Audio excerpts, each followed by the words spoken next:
All right, so you've been digging into community social work, Yeah.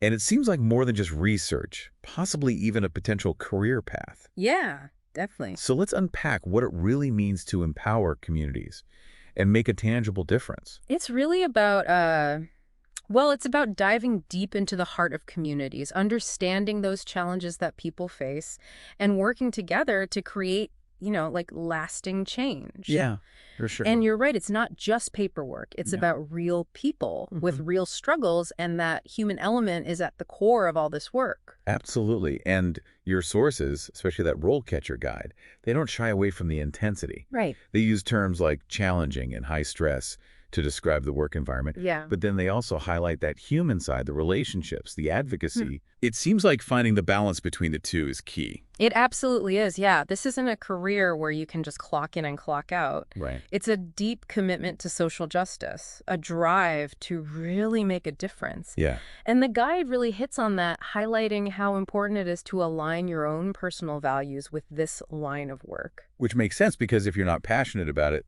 those challenges could feel insurmountable. Exactly. Yeah. So I'm curious, when we talk about the day-to-day, Yeah. what does a community social worker actually do? Okay. The guide mentions career stages, Right. which sounds like as good a place to start as any. It is a good place to start, yeah. Imagine yourself fresh out of school, just starting out. You might be on the ground, assisting families find housing, connecting people with job training programs, or even just being a listening ear in a moment of crisis. Wow, so really hands-on, direct support, Yeah. building those relationships from day one. Exactly. But as you gain experience, you move into those junior and mid-level roles, and the focus shifts a bit. Okay. You'll likely be managing your own caseload, which means conducting assessments, developing individualized care plans, and coordinating different services for individuals and families. It's almost like you become an advocate within the system. You're navigating it alongside the people you're working with. Precisely, and that's where things like a master's in social work or those specialized certifications might come into play. Okay. The guide mentions a few, like the licensed social worker, LSW, or the certified clinical social worker, CCSW. So at that point, you're not just working with clients, but potentially shaping policies that could impact entire communities. Exactly. Think like leadership roles, program development, even advocating for legislation. Wow. That potential for impact just keeps expanding as your career progresses. That's incredible to think about, that trajectory from direct support to influencing policy on a larger scale. Right. But let's be real for a moment. Okay. The guide also mentions some pretty heavy cons. Yeah. The emotional toll, the stress levels, the bureaucratic hurdles.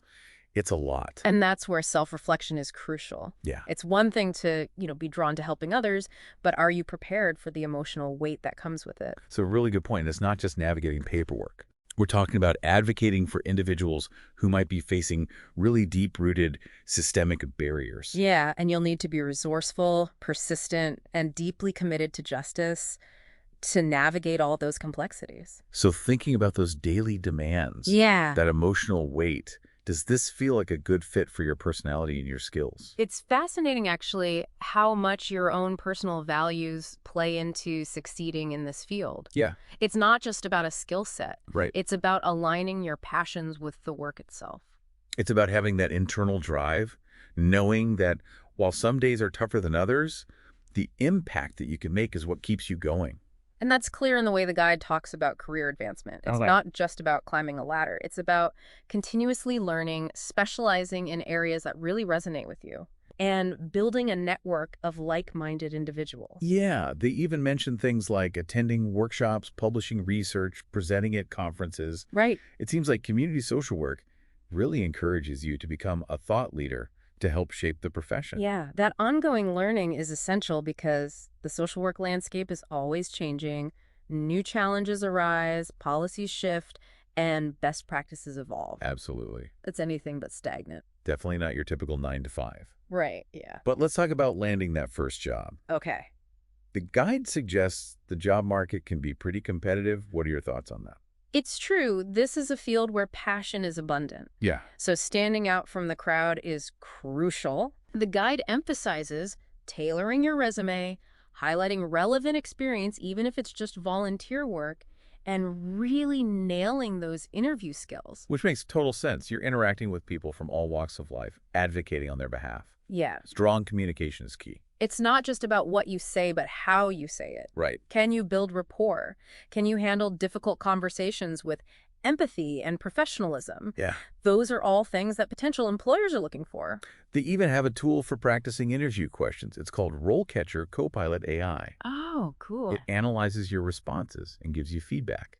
Wow, that's interesting. How cool is that? That's very cool. Yeah. It really shows how technology is changing the job search. Imagine practicing those tough, tell me about a time you had to make a difficult decision, questions, and getting real-time feedback. That's invaluable. It's huge, and it ties back into tailoring your resume and highlighting those relevant experiences. Sure.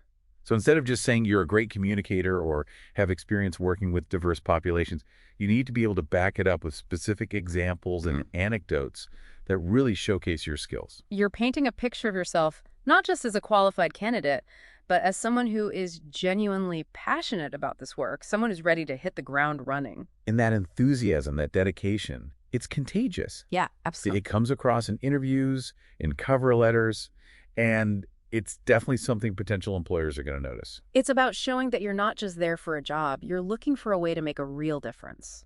Exactly. And that brings us back to continuous learning. Right. RoleCatcher provides quite a list of potential degree subjects, Yes, they do. from social work and sociology to psychology, human services, even things like public health and criminal justice.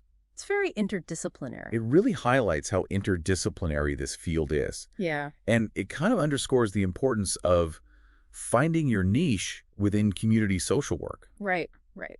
Are you drawn to advocating for policy changes at a systemic level? Mm-hmm. A master's in social work or public policy might be your path. It could be, yeah. But if hands-on community work, that direct service provision, is more your style, Mm-hmm. then certifications in specific interventions, trauma-informed care, or working with specific populations like youth, the elderly, or refugees could be key. Wow, we've covered a lot of ground in this first part of our dive into community social work. We have. It's about empowering those facing disadvantage. Yeah. But it also requires a certain resilience, a certain drive. Mm-hmm. It seems like having a strong sense of social justice is vital in this field. Absolutely. And finding that specific passion within this field is essential, Yeah. whether it's direct service or influencing policy at a higher level. Right. There's a path for everyone, but it requires dedication, continuous learning, and a genuine desire to make a difference. I love that. Yeah. It is inspiring to think about that potential impact, but as you said, finding that niche within community social work is key. It really is. You could get lost in all the different social issues that community social workers address. Right. But that RoleCatcher guide has a fascinating list of alternative titles.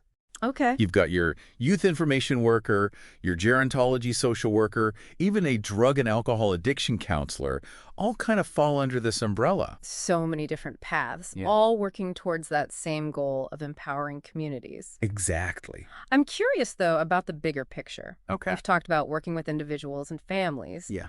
But what about those larger societal systems at play? Right. The policies, the institutions, the things that can create those barriers in the first place? That's where advocacy becomes crucial.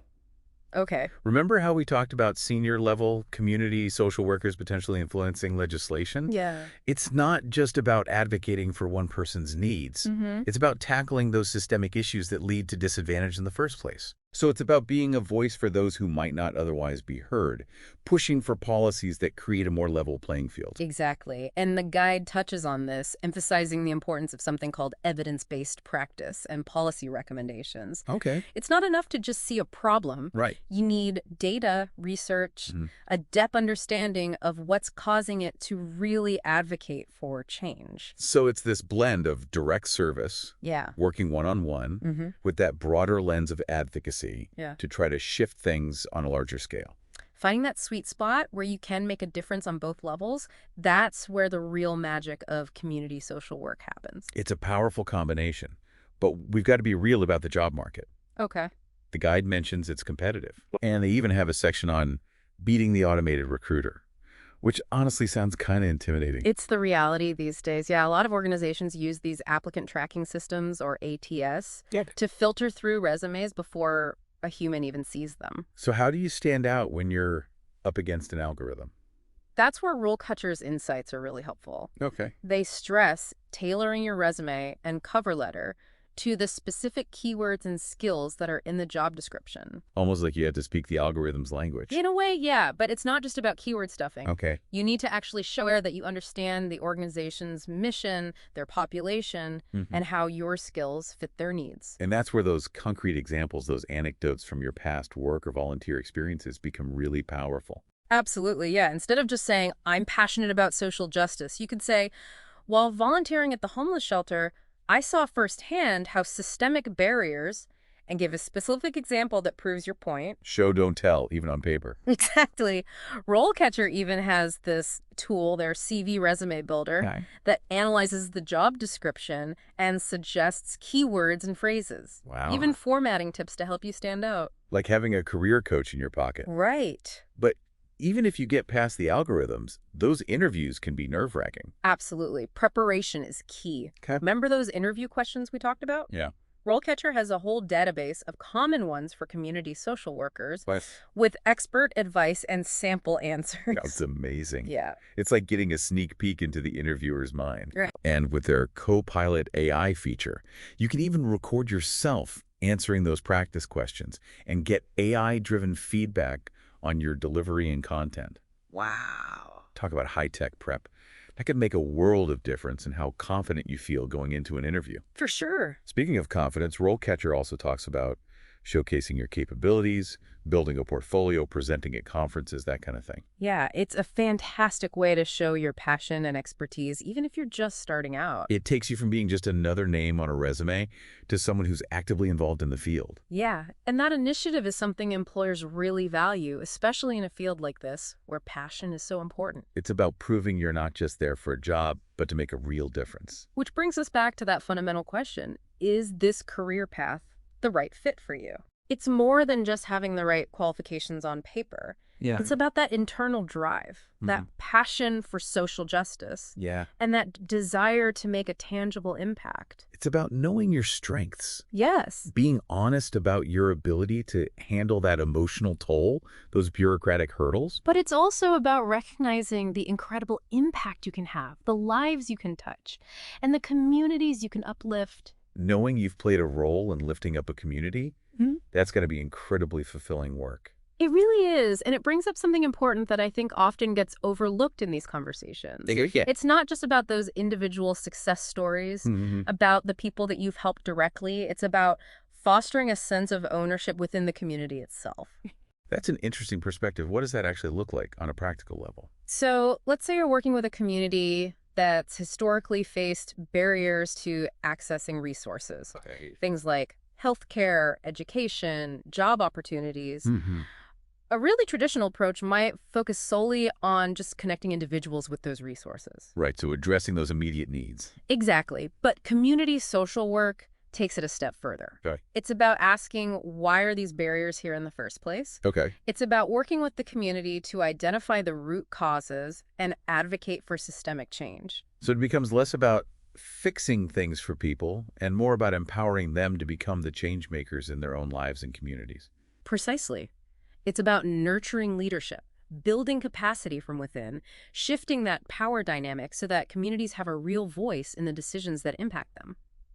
That's a powerful shift, and it ties into what RoleCatcher emphasizes about, community-based interventions and promoting social change being at the heart of this work. And it requires a unique set of skills. Yeah. It's not just about understanding social work theory. It's about being adaptable, a skilled communicator, someone who can build bridges between communities and those larger institutions. Meeting people where they are, building that trust, working towards those shared goals. And that requires cultural competence, empathy, a willingness to challenge your own assumptions. It's about recognizing that you as a social worker don't have all the answers. Right. The wisdom, the knowledge, the solutions, those often reside within the community itself.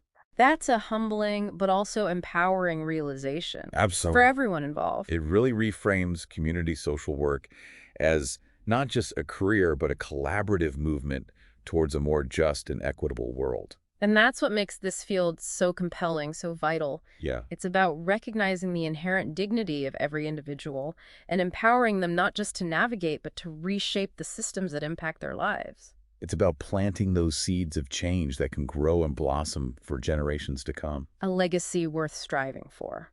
Absolutely. So as we kind of wrap up our deep dive here, what's one key takeaway you would want to leave with our listener? Okay. What's that final thought to ponder as they explore this path? You'll be in a position to help individuals overcome some incredible challenges, Yeah. but never lose sight of the bigger picture. What systemic shifts need to happen to make your work not just necessary, but ultimately obsolete? Wow. That's the question that should fuel your passion, your advocacy, your commitment to building a more just world for everyone. What a powerful call to action. Yeah. And on that note, we'll leave you to ponder that very question. Yes. We encourage you to keep exploring those resources we've discussed and really dive deeper into this impactful and rewarding field. Yes, definitely. Until next time, keep those minds engaged and keep asking those important questions.